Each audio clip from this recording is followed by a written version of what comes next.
സുഹൃത്തുക്കളെ, നിങ്ങളെന്നെ കമ്മ്യൂണിസ്റ്റാക്കി. 5000-ലധികം വേദികളിൽ തുടരെ അവതരിപ്പിച്ച ശേഷവും KPAC നാടകം ഇടയ്ക്കിടെ അവതരിപ്പിച്ചു പോരുകയായിരുന്നു. രാഷ്ട്രീയ ചരിത്രത്തിലും നാടക ചരിത്രത്തിലും മായാത്ത സ്ഥാനം പിടിച്ച നാടകമാണ് കമ്മ്യൂണിസ്റ്റാക്കിയെന്ന് രാഷ്ട്രീയാഭിപ്രായ വ്യത്യാസങ്ങൾ മറന്ന് എല്ലാവരും സമ്മതിക്കുന്നു. സോവിയറ്റ് യൂണിയനിലെ ഈ സംഭവവികാസങ്ങൾ കമ്മ്യൂണിസ്റ്റ് പ്രസ്ഥാനത്തിന്റെ നാശമാണെന്ന് വൃഥാ വ്യാമോഹിക്കുന്ന കേരളത്തിലെ ഒരു കുത്തക മുതലാളി പത്രം 1-ാം പേജിൽ നിങ്ങളെന്നെ കമ്മ്യൂണിസ്റ്റ് അല്ലാതാക്കി എന്നൊരു കാർട്ടൂൺ പ്രസിദ്ധീകരിക്കുകയുണ്ടായി. നാടകാന്ത്യത്തിൽ പരവുള്ള ഉയർത്തിപ്പിടിച്ച ചെങ്കൊടി താഴെ ഇടുന്നതായിട്ടാണ് ആ കാർട്ടൂൺ. രാഷ്ട്രീയത്തിലെ അല്പബുദ്ധികളായ അവർക്ക് ഈ നാടകം തന്നെ മറുപടി പറയും. ഈ നാടകം അരങ്ങ് തകർത്തുകൊണ്ടിരുന്ന ആദ്യകാലത്ത് അതിൽ വിരളി പിടിച്ച കോൺഗ്രസ് പ്രമാണിമാർ പ്രശസ്ത നാടകകാരനായ CJ തോമസിനെ കൊണ്ട് വിഷവൃക്ഷം എന്നൊരു നാടകം കമ്മ്യൂണിസ്റ്റാക്കിയിലെ കഥാപാത്രങ്ങളെ തന്നെ വെച്ച് എഴുതിച്ച് അവതരിപ്പിക്കുകയുണ്ടായി. CJയ്ക്ക് ഒരു കറുത്ത പാട് കിട്ടി എന്നുള്ളത് മാത്രമായിരുന്നു ഫലം. നാടകം അരങ്ങ് കണ്ടില്ല. നിങ്ങളെന്നെ കമ്മ്യൂണിസ്റ്റാക്കി എഴുതുമ്പോഴും ആദ്യമായി അവതരിപ്പിക്കുമ്പോഴും കേരളത്തിൽ അടിമത്തം കുടികുത്തി വാഴുകയായിരുന്നു. നാടകത്തിലെ നായികയായ കർഷകത്തൊഴിലാളി പെണ്ണ് മാലയുടെ അമ്മയെ ജന്മികഥാപാത്രമായ കേശവൻ നായർ അയാളുടെ ഇഷ്ടത്തിന് വഴങ്ങാത്തതിന് ചവിട്ടിക്കൊല്ലുകയായിരുന്നല്ലോ. മാലയുടെ അച്ഛൻ കറമ്പനെ മാവിൽ വരഞ്ഞുകെട്ടി നിർത്തിയിട്ട് അയാളുടെ മുമ്പിലിട്ട് മാലയുടെ അമ്മയെ ചവിട്ടിക്കൊന്നു. ജന്മിക്ക് തോന്നുമ്പോൾ തൊഴിലാളികളുടെ കൂരകൾ തീവയ്ക്കുവാനും കുടിയൊഴിപ്പിക്കുവാനും ചവിട്ടിക്കൊള്ളുവാനും കഴിയുമായിരുന്ന അടിമത്ത വ്യവസ്ഥയ്ക്കെതിരെ മാല കൊടിപിടിച്ചു. ആ വ്യവസ്ഥ നശിച്ചതോടെ മാല പിടിച്ച ചെങ്കൊടി നിത്യസത്യമായി പാറിപ്പറക്കുന്നു. പാട്ടം വാരം വ്യവസ്ഥ ഇല്ലാതായതോടെ പാട്ടം കൃഷിക്കാരനായ പപ്പുവിന്റെ കയ്യിലും ആ കൊടി പറക്കുന്നു. ജന്മിത്വത്തിന്റെ വ്യാമോഹങ്ങളിൽ കുടുങ്ങിക്കിടന്ന് നശിച്ച തറവാട്ടിലെ കാരണവരായ പരമപിള്ള മാലയുടെ കയ്യിലെ കൊടിയിൽ ഇടത്തരക്കാരന്റെ മോചനം കണ്ടു. അദ്ദേഹം ആ കൊടി ഉയർത്തിപ്പിടിച്ചു.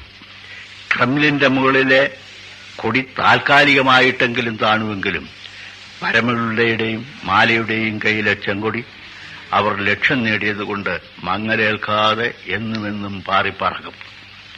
പരമപിള്ളയെ ആദ്യമായി രംഗത്ത് അവതരിപ്പിച്ച കാമ്പിശ്ശേരി കരുണാകരനും തുടർന്നും 3 വർഷക്കാലം ആ വേഷമിട്ട PJ ആന്റണിയും മരിച്ചുപോയി. പരമപിള്ള ജീവിക്കുന്നു. ആദ്യാവസാനം കറമ്പനെ അവതരിപ്പിച്ച തോപ്പിൽ കൃഷ്ണപിള്ളയും മരിച്ചുപോയി. കറമ്പനും ചിരഞ്ജീവിയായി ജീവിക്കുന്നു. ആദ്യകാലത്ത് ഈ നാടകത്തിൽ വേഷമിട്ട ഭാസ്കരപ്പണിക്കർ, ആലപ്പുഴ മീന, KS ജോർജ്, ശ്രീനാരായണപിള്ള എന്നിവരും മരിച്ചു. അവർ രൂപം നൽകിയ കഥാപാത്രങ്ങൾ ജീവിക്കുന്നു.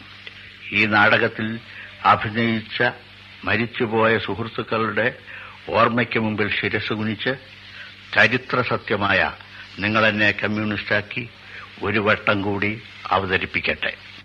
അഭിവാദനങ്ങൾ.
കത്തിച്ചു